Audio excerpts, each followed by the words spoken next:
Magandang umaga sa inyo, kahit na tanghaling tapat ang aking video. Ito nga pala ay kuha ko noong Martes, ngayon lang na-upload. Pupunta kami sa kainan para mananghalian. Sa tapat lang naman ng paaralan yan.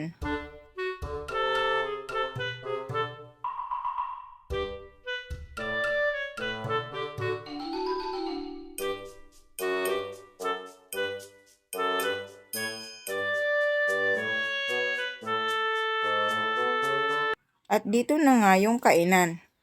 O, diba? Ang ganda. Ang ganda ng ambience. Wow! Parang hindi karinderya at pang budget meal ang lugar. Char. February sila nag-open dito. May free juice din at sabaw, syempre. Hindi lang pang lunch.